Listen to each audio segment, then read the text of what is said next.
Welcome to the Dust and Snow podcast, where we talk about the mystic world of myth, the symbol, poetry, and alchemy. I'm your host, Rob Rogers, and today we have our guest, Daniel Borman, back to discuss The Secret of the Golden Flower, translated by Richard Wilhelm. Daniel is a Vedic astrologer and Ayurvedic practitioner, and he's steeped in the Vedic arts and sciences. Daniel, thanks for coming back for another round of The Secret Golden Flower. How you doing, man? Yeah, my pleasure. Thank you. So we left off last time with the discussion on holding fast to the secret charm, which remains elusive without absolute absorption. Are you there yet? Have you attained your crystal body? No, not quite. Not at least in the early morning, when you're first waking up and the Animus is still journeying in the 9 worlds and right. Hasn't quite found its way back to the body to be pleased enough to circulate the light. But yeah, I'm working on it. Yeah, I'm curious how that works when you have a hangover, because he's living in the liver, right? Yeah, totally. Well, at some point, it'd probably be fun for the Animus, because the liver does actually is quite active after drinking, and so maybe there is some sort of excitement that the Animus has there around being in a very active or bustling place. But at a certain point, the need for calmness or stillness is going to be there, and I think that's where the payment is going to be needed for the consciousness to have the fortitude to then confront this right. this archetype and circulate. circulate Kind of overtaxed as it is, and then right. Yeah, interesting. Never thought of that before. Cool. Well, do you want to read the next chapter? I guess you would call it a chapter or whatever, a section. Absolutely. Cool. Master Lao-Tzu said, "In comparison with heaven and earth, man is like a mayfly. But compared to the great way, heaven and earth, too, are like a bubble and a shadow. Only the primal spirit and the true nature overcome time and space." So, this first passage here, there's an introduction to this concept of the mayfly, and also this comparison to a bubble and a shadow.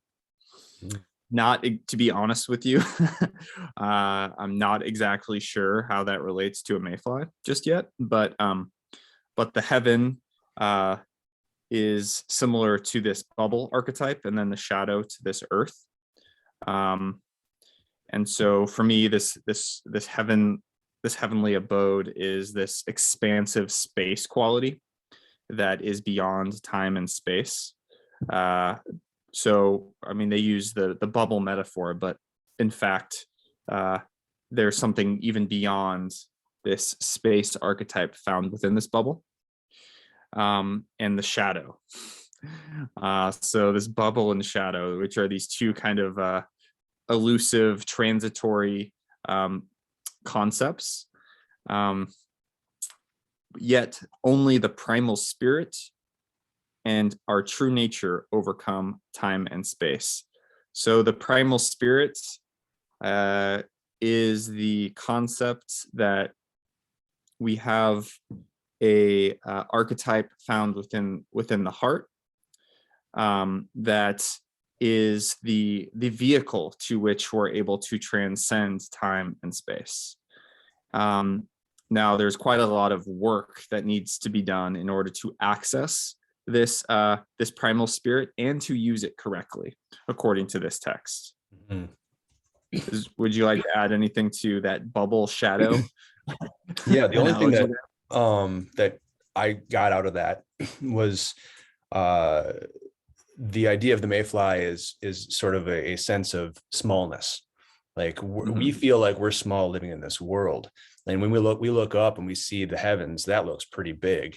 And so it's saying, obviously the heaven and earth, the earth is obviously really big compared to mayfly too, and yet beyond the earth and the heavens, even those things are small in comparison to the Tao. And then, only the primal spirit and the true nature overcome time and space. That's a really interesting concept to me, because it sort of gives us a causality chain of events.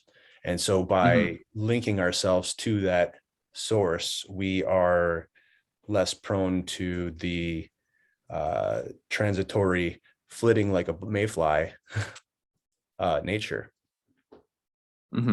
That's right. The energy of the seed, like heaven and earth, is transitory, but the primal spirit is beyond the polar differences. Here is the place where heaven and earth derive their being. When students understand how to grasp the primal spirit, they overcome the polar opposites of light and darkness, and tarry no longer in the three worlds. But only he who has envisioned human nature's original face is able to do this. Yeah, this is a good one here. Right. I think they're really they're getting us excited. They're getting us pumped up. So what this possibility is, what is beyond this light and darkness. And in fact, it actually dwells within our heart in this primal possibility that is beyond time and space, that is beyond any concept of this duality archetype that we are found, that we are enmeshed in this reality. And there's this possibility of something beyond it. Totally. Yeah. And no longer in the three worlds, like beyond heaven and even earth. So, which is ultimately, we're pointing at nirvana at this point.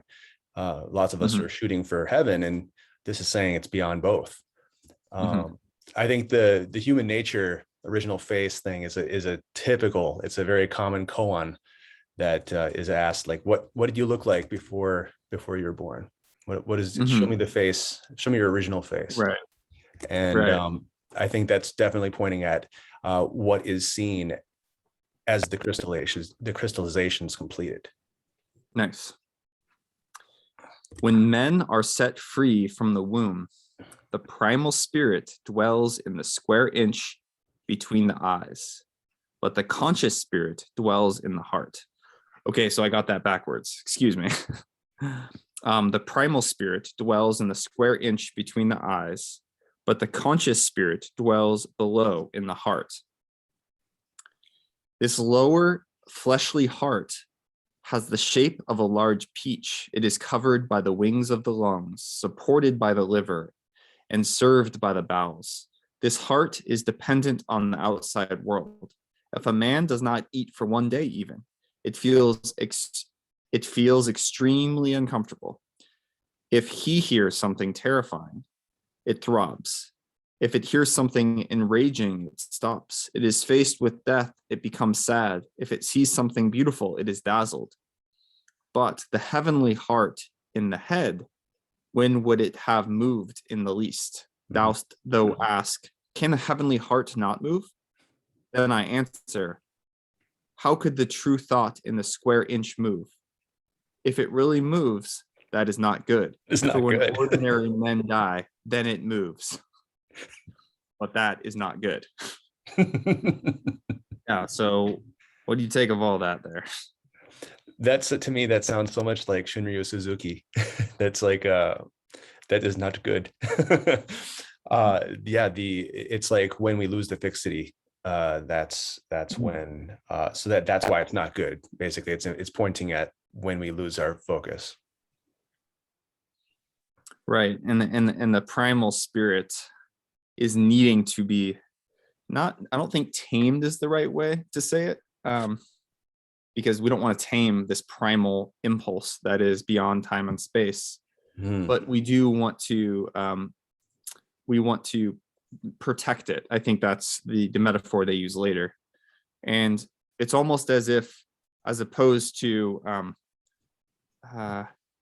thinking that we need to tame it by like having it stay in one, or the concentrative focus to stay in one place, but more so honoring and sheltering it from other influences, and being very firm in the fact that this is its home, this is where my concentration, or this is where my focus is, and I don't want to leave myself vulnerable, because this primal spirit has the potential to literally create or manifest anything that it fixates on. Right. It flows, it can flow from this place to in any direction and manifests anything. Totally. It has this primal quality to it that is the creative impulse. Right. Yeah. And I think it's instructional when they say, does the heavenly heart not move? It's the heavenly heart they're talking about. And so if you think about that space, the inch space, if you put the word the heavenly heart there, then it gives you a different idea about what the primal spirit is doing. It's all encompassing. It's not just this laser beam that's scorching the waters. It's coming to it with light, but with heart. And to me, that sounds nice. Yeah, that's a good point. Let's see. I think I'll just start from the next paragraph here. The lower heart moves like a strong, powerful commander who despises the heavenly ruler because of his weakness and has usurped the leadership in affairs of state. But when the primal castle can be fortified and defended, then it is as if a strong and wise ruler sat upon the throne. The eyes start the light circulating like two ministers at the right and left who support the ruler with their might. When rule in the center is thus in order, all those rebellious heroes will present themselves with lances reversed, ready to take orders. That's a good one. That is a good one. Yeah, and we oftentimes say the left and the right eye are the sun and the moon, and so these two commanders represent our discerning judgment of righteousness and our devotion. So when we combine those two, then we're not overly sentimental, and we're not overly judgmental. Mm-hmm. Right. And we're also, I think there's something here about winning our own respect, and really working for the way that we see ourselves with dignity. And I think dignity is one of the things that all humans really, really want, to feel dignified, that they themselves are in the right place at the right time, doing the right things. And the feelings in the body can become aligned to this frequency of dignity, potentially through this firmness, or let's say balance, that like you were just describing between these two archetypes. And also this gladdens the heart, because the heart can rest knowing that it is protected, and that it does not have to take on too much, and it doesn't have to despise this heavenly ruler archetype for not doing their job. Mm-hmm. So when we're able to have this fixity and balance and receptivity to the heart in meditation, then our heart can begin to trust the mind more, or this heavenly ruler rather. Mm-hmm. And it allows for the possibility for other let's say subtlety, or we'll get to it later, but more possibilities to emerge from the heart. Mm-hmm. Yeah, and I really like this thought here. All those rebellious heroes will present themselves with lances reversed, ready to take orders.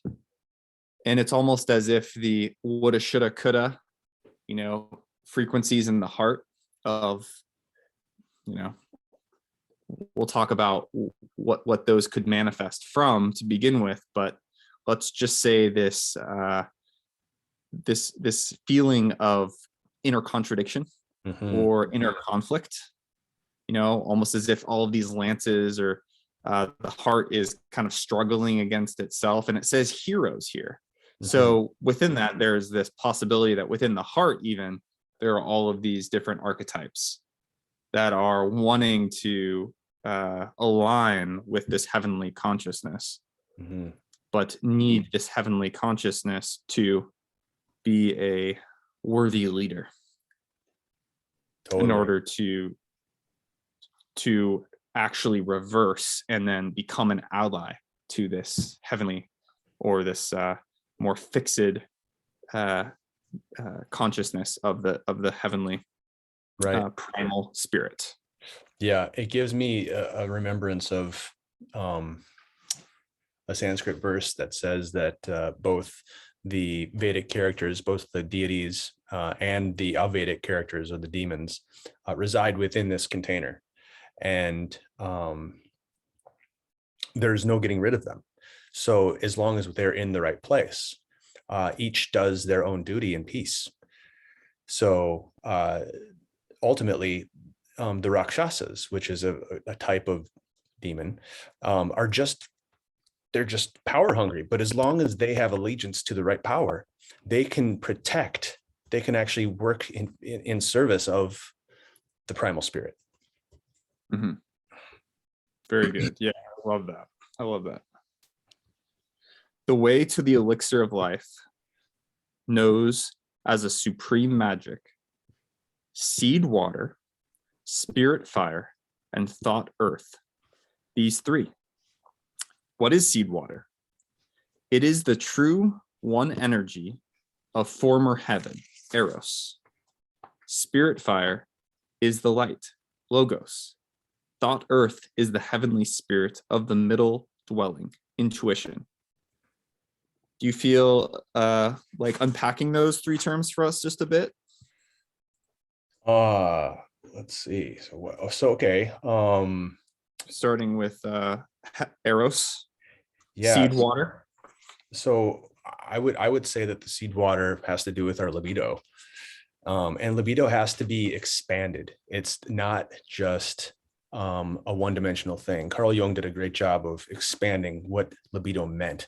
So it's not just an urge from the groin. It includes that, and oftentimes it's stoked by that, but it includes all forms of an urge to grow and an urge to create. And so these are the latent powers within the waters, these creative powers. And spirit fire is, I like what you said earlier in our conversation, something like logic light that manifests as logic, spirit fire. Yes, or knowledge.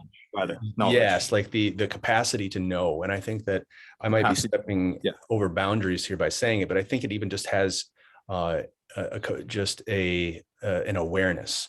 If its focus is a little bit softened, it can just be an awareness, and then as it decides to like become more focused, it can be a what would you call it, like a particularization of a certain thing, but really it's just an ability to recognize, I think would be a word that would be appropriate.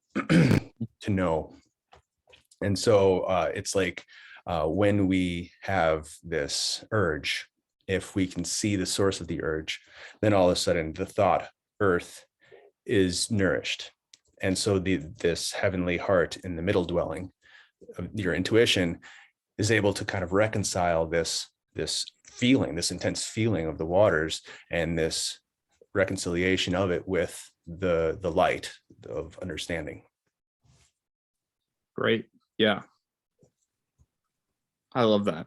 And we're going to talk a little bit later about the difference between the anima and the animus and how these affect these three archetypes, being the seed, water, spirit, fire, and then thought, earth. Let's see. So I'll just continue reading here. Ordinary men make their bodies through thoughts. The body is not only the 7-foot tall outer body. In the body is the anima.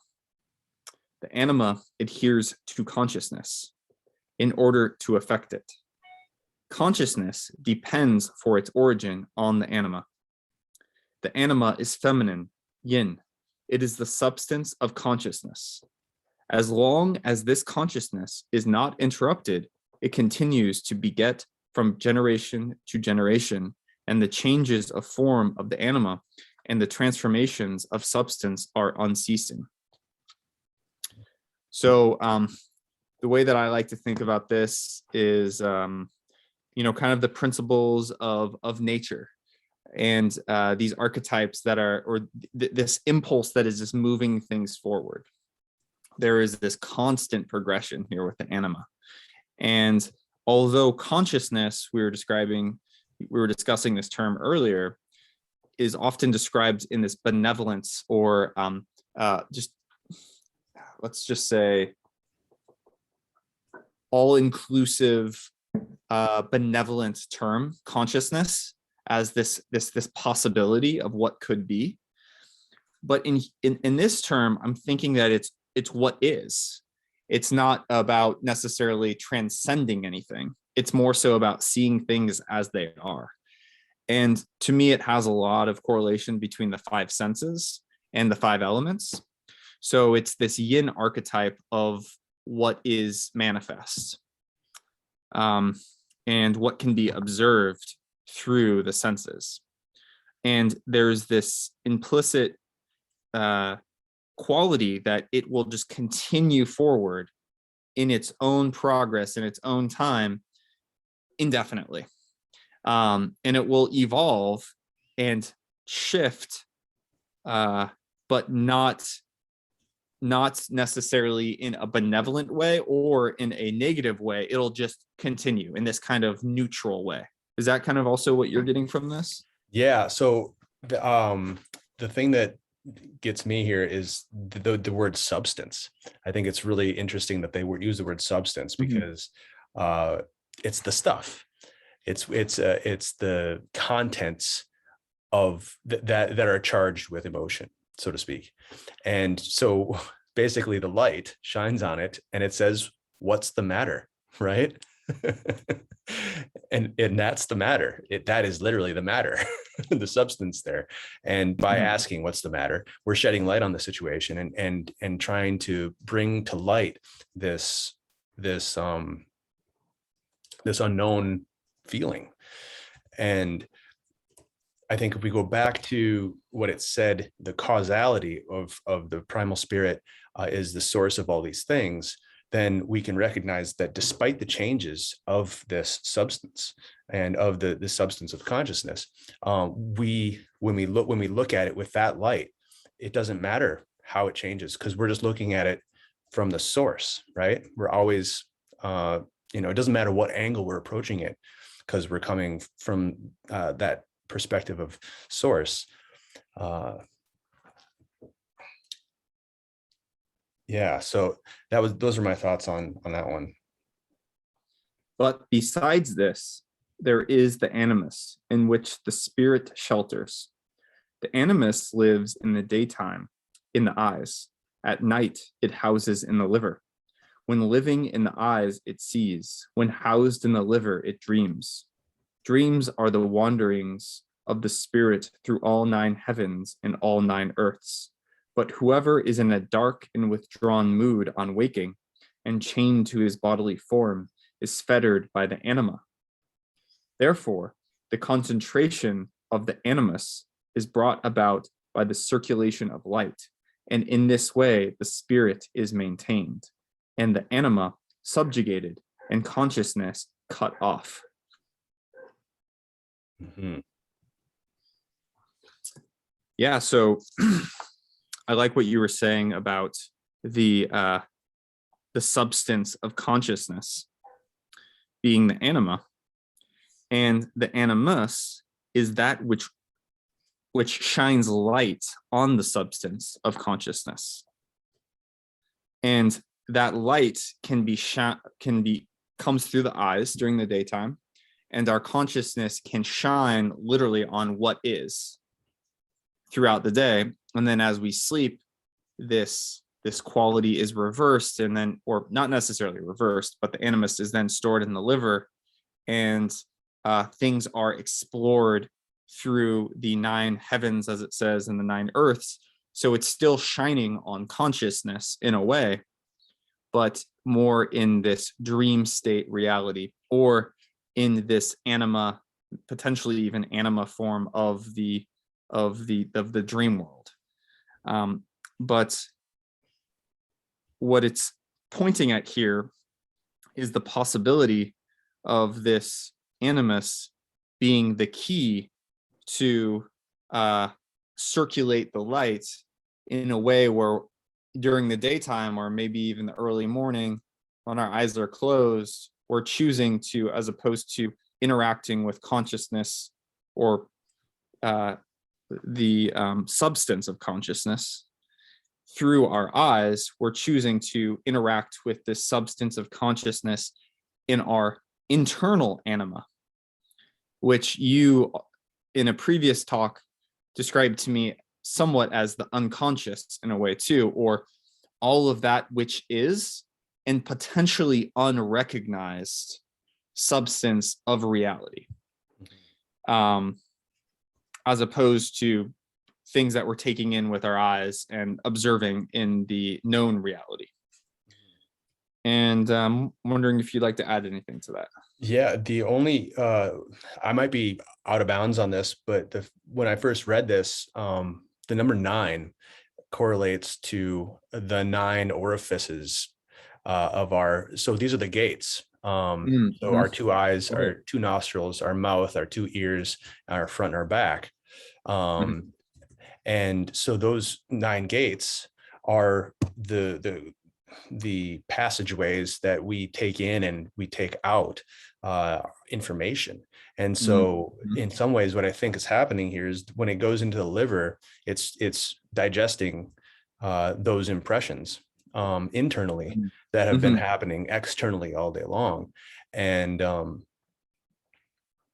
so again, this idea of the circulation, if we can do it during our conscious life, then there will be less work for the liver when it's doing its work. And there's probably eventually, when we get so good with that, there will even be something of an unconscious circulation while sleeping, which would really kick this sort of practice into high gear.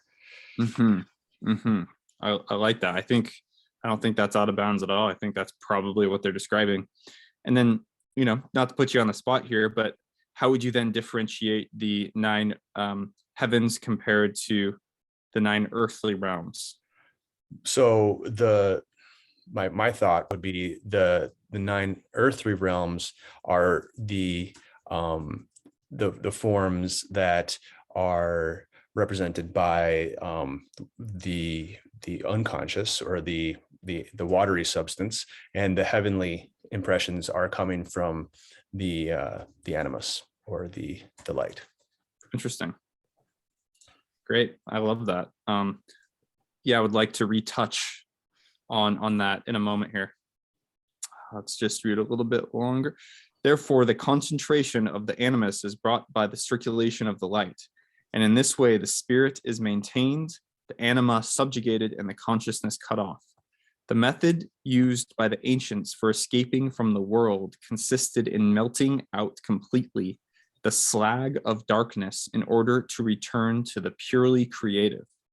This is nothing more than a reduction of the anima and the completion of the animus. And the circulation of the light is the magical means of reducing the dark and gaining mastery over the anima. Even if the work is not directed towards bringing creative, or bringing back the creative, but confines itself to the magical means of the circulation of light, it is just the light that is the creative. By means of its circulation, one returns to the creative.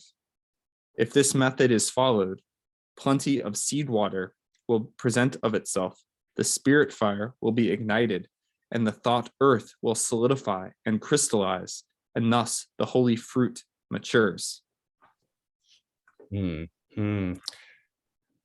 That's really beautiful stuff. Mm-hmm. Yeah, so the first thing that came up to me here is super beautiful. This may sound a little bit arcane. Even if the work is not directed towards bringing back the creative, but confines itself to the magical means, in my mind, what this is saying is, even if you're not a person who wants to go write music or wants to, paint or do creative work, even then, this is still a creative process. And so whether you consider yourself a creative person or not, this is the source of creativity itself. So if you're a creative person, this is a great meditation for you to do. If you're not a creative person, it doesn't matter. It's still a great meditation for you to do. Right. And I really like the, I forget where it says it, but where the seed water is the foundation. So this creative impulse, like people often say, and in Ayurveda as well, there's often this description of your libido is associated with your vitality. And whenever somebody's libido is low, it actually means that their immune system is a little low, because rasa, that word, which means juice or substance, is needed to increase in order for this substance of life. And the seed water is very indicative of that metaphor. And so this animus is the activator. It is almost like the one that brings this seed water into the light, so to say, so that it doesn't get this kind of stagnant quality to it.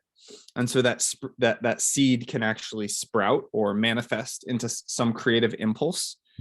And interestingly, we talked about how this anima, this feminine yin, can be not necessarily purified, but made into made less mysterious, perhaps. Mm-hmm. And that happens in the heart. And this is where thought earth is able to be understood as the middle dwelling, and also as intuition. Mm-hmm. And so for me, this is a really interesting idea as we begin to circulate the animus, which is this light impulse, which is the choice to take all of our energy that normally would be interacting with these 7 orifices or these 7 entries of the body, to then be reversing that flow. And by reversing it, we can then make conscious or make aware or bring this light impulse, this awareness quality, this logic, to become knowledgeable of our anima, which is the unconscious realm of the, let's say, the potentially violent, potentially lustful, potentially, dark, deep, void almost qualities of death, this like ultimate destructive quality. Mm-hmm. And by bringing light to it, it can bring this newfound, let's say, creative impulse that then can turn into intuition, because it's knowledge that then we can use in our life. And it's also interacting with the observable consciousness, which for me means the senses.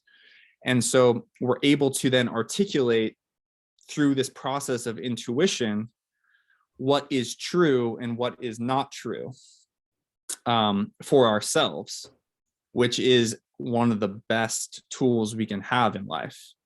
This subtle differentiation between, is this God talking to me, or is this my own ego, consciousness, desire, impulse, unconsciousness talking to me? By unconsciousness, I actually mean that which is not bringing truth to my reality, that which is obscuring me from truth somehow. Mm-hmm. And there's a subjective reality there that I think is made a little bit more not necessarily 100% illuminated by logos, but there is this possibility that this animus becomes less mysterious, less haunting, less ridden with darkness, but actually this vehicle to transcend it and use it as your ally. Mm-hmm. Mm-hmm. Yeah, the imagery I just got was if you would imagine in the waters, there are, maybe you would say, globules of this water, and inside of the globule there's these seeds, and so it's like the water is the container for the matter, for the seeds, and as we encompass the water with the light, then and we deeply inquire with it, the water is mist away, and we're left with the seed, and the seed is then added to the structure of the heart space, and then that water begins to cover with this elixir, cover the lining of the heart with this sort of moisture of like a tropical forest, I'm imagining. Yeah, that was what you were describing, was very beautiful. Thank you. Yeah, this is great stuff here. This is a whole new map for me. It has a similar, these patterns are all, there's these universal patterns, and with all of these syncopated rhythms within these larger patterns into these smaller ones with all these different traditions and lineages, and I'm really enjoying the pattern that they're laying out, that the Tao is describing. So let me just read on here.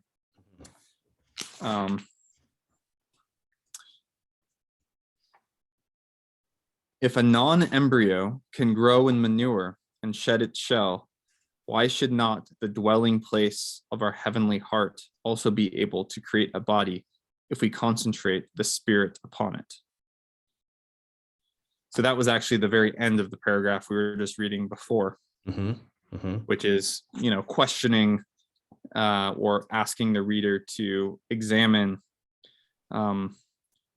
what could actually be possible here if all of these processes internally are maintained over periods of time.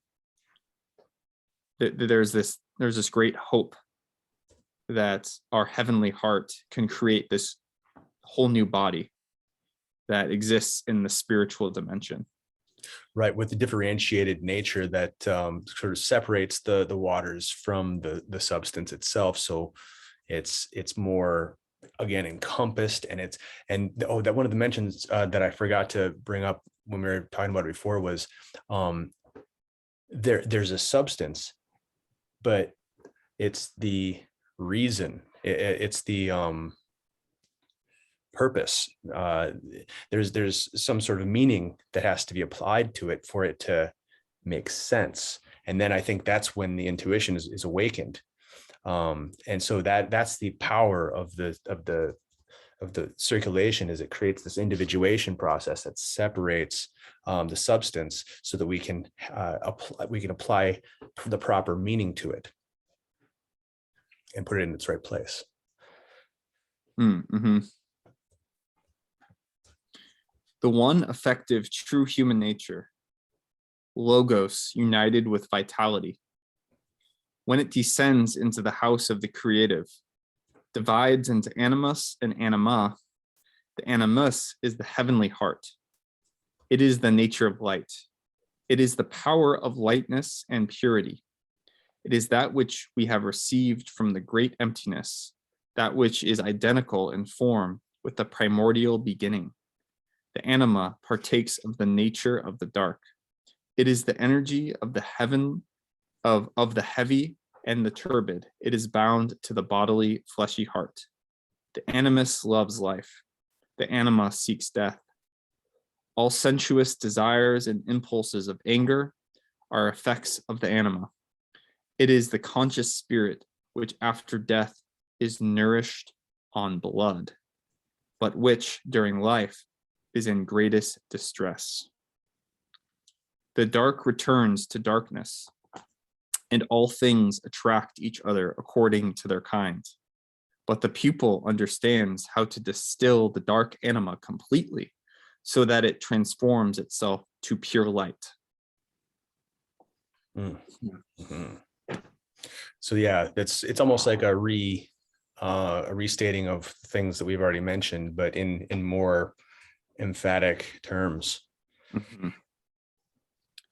Yeah, and I'm curious about this this water archetype. Now I've heard there are different understandings of how karma can be purified or dried or to made obsolete.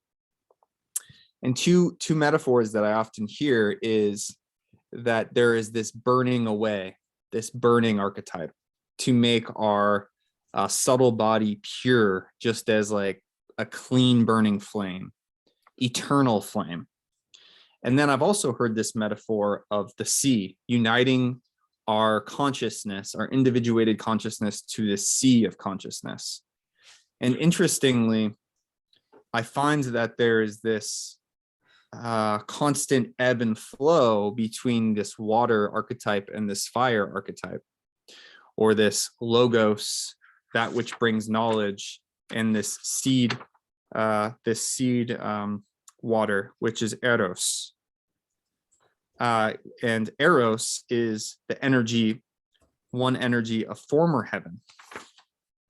Now, the way that I interpret this is that the end is a new heaven, which is no longer subjugated to this ocean of water or this kind of watery abode. And I'm wondering if you're also getting this kind of interpretation where there is this kind of emerging from a watery place, almost as if like, you know, this almost like evolutionary process. And of course, how the avatars have also been evolving in such a way, coming more and more out of this watery abode into this more firelight consciousness, spirit fire, this purely yang consciousness that is just light. And yeah, I'm just curious to know what your thoughts are on that, or if I'm hitting something here that is also resonant with you.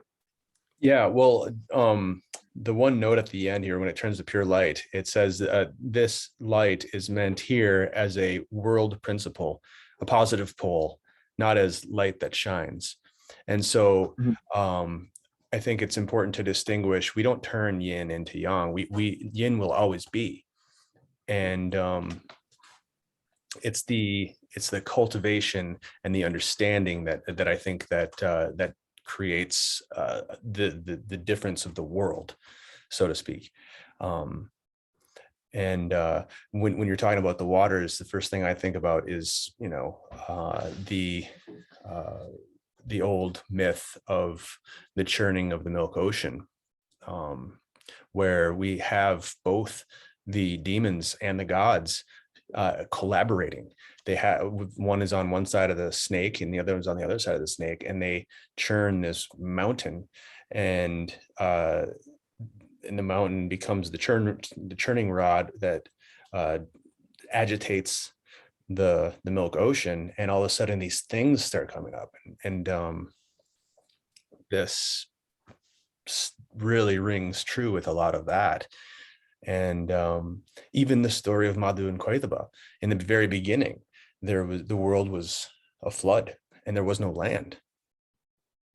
And all of a sudden this lotus grew out of Vishnu's navel, and Brahma became on top of this lotus, and these two demons, super big and strong, excessive, and Madhu and Kaitaba. So essentially Madhu is cloyingly sweet, or excessive, and Koitaba is very small. Koitaba means insect, and so very, very big and very small, and so the world was inundated with big and small, too big and too small, even excessiveness and lack of the opposite of excessiveness, excessively this way and excessively that way. And of course, we know that Vishnu tricks them with the help of the goddess, and their bones actually become, but their bones and their marrow become the earth.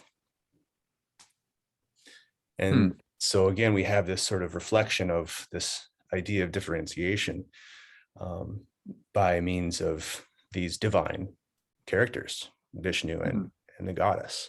And so the goddess, again, would probably mean something like with the help of the anima, because Vishnu was battling with these demons for a long time. I think it was like millions of years. And then finally he realized, because it was like one of those, wrestling matches where, they got the tag team thing. So one guy falls down and he tags him out, and the other guy comes in. And so Vishnu's fighting by himself, but he's fighting two dudes. And he finds out, he realizes that he's not going to beat these guys. And so instead of trying to fight, he uses a more indirect method, which I think is an instructive detail. And it was, of course, the goddess who represents embodiment, or the container for the seed, so to speak. The water that encapsulates the seed, who helps, and she deludes these demons by giving them a sidelong glance, and then they all of a sudden get tricked and essentially tell Vishnu he can kill them, and so he does. And again, their remains turn into the earth. So yeah, it's cool how these things correlate. I find that story to be really helpful, actually, because there is not we're not abandoning the anima in this process. In fact, we're doing the exact opposite of that. We need the anima to get to this place of purely creative circulation of light. It's almost as if the anima is the substance that is actually being circulated and is the information that we need to then fuel our consciousness to become more of this yang light frequency. And in fact, if we strive to become this yang or purely light frequency, we are not, in fact, diving deep into the waters of the anima. We are, to put it in modern terms, it could be potentially like spiritual bypassing, or something where we are battling the evils of the world, the injustices of the world, and not recognizing the need for this wisdom, this wisdom of surrender, reconciliation, acknowledgement of the unconscious, and bringing those things up to the light, which then become the valuable information for our intuition, and eventually the substance, literally, of our bodies. Right. That through the earth substance that become who we are physically as well. So it's interesting that our goal is to transcend something here, but in fact, we can only transcend by truly acknowledging what's here. And that, of course, the Tao is, wow, they're so masterful at creating these complexities and creating this, and really hammering over and over again how everything in the universe is connected, and you must reconcile with all of the universe. in order to gain some sort of mastery or to transcend the current status of your consciousness, or maybe that's not even the right word. But we are moving towards something, right? We want a light body. We want to become a creative spirit fire. We want to ignite this quality, right? So we can solidify and crystallize. Yeah. Yeah, and I think one of the funny things, like I just had the image of the saying, don't throw the baby out with the bathwater. Mm-hmm. Well, we want to keep the baby, but we don't actually want to get rid of the bathwater either. The bathwater in this case is actually our capacity to feel, right? Like the water itself, we're just trying to distill it into something that can become a refractor and reflector of the light. That again, like you said, is the thing that facilitates the circulation. Mm-hmm. And Right. that is this idea of full acceptance. Mm-hmm. And putting all the things in their place, because they now have the proper meaning and they have the proper measure. And because the environment has been set up that way, everything, as it describes in the kingdom, it functions of its own accord, naturally and effortlessly. As it says, I was going to mention this in the beginning when I asked you, do you have your crystal body yet? Because it says here, it's easy. You only have to make the light circulate. It's the deepest and most wonderful secret. The light is easy to move, but it's difficult to fix. Mm-hmm. And I think that's where we keep going back to this ability to fix ourselves on. And if we're not fixing ourselves on this, we're fixing ourselves on the desire itself. Mm-hmm. And if we can keep our focus on that, then the animal will want to share. It will want to reveal itself. Mm. It will Can I read a feel poem? understood. Can I read a poem Oh, that yeah, I read absolutely. or wrote that this is just reminding me of this concept?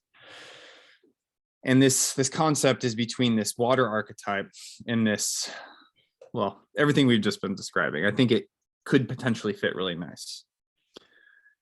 Golden rays of knowledge evaporate condensing thoughts. The unconditional source evaporates both hope of immortality and fear of death. The space of pure awareness forms saturated clouds as personal definitions of waste blossoms out of the fertile soil of death. Here emerges the silhouetted figure of our true self. Life rejoices as death aligns to serve the ever-living one.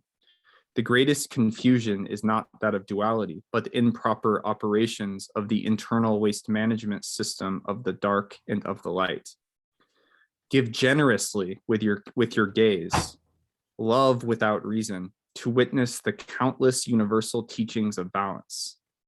When you take away the whole from the whole itself remains. Truth will be preservation unto itself. Do not fear harmony or be tempted by the alluring dysfunctional paradox of disagreement. Simplify and allow the imagination to create its own interpretation in the formless. Rest the mind in this oneness and know it to be so, as the fragmentations of thoughts find their way home within the body as we define what waste is for ourselves. And this is a part of this poem I have all about plastic and trash and how all of these dysfunctions of consciousness are manifesting in the physical world. But anyway, I found that. Wow. Yeah. How long ago did you write that? I wrote this a few years ago. Isn't that amazing? That sounds so relevant to our conversation. Totally. I mean, I have a whole play that I'm writing that it's there's a lot of synchronicities that are kind of aligning in this work and talking with you and reading the Chandipat as well. And this was actually very much influenced by the Chandipat. And so various little connections that maybe we can talk about at a different podcast. And Totally. Yeah. Well, maybe this will be a natural place to stop. So, but great. yeah, dude, that was great. Thanks for coming on again, and we'll have you on another time as long as you're willing to come back. Sounds And great. yeah, thanks everybody for watching. We'll be back with the next episode, which will be the circulation of the light and the protection of the center. So keep a lookout.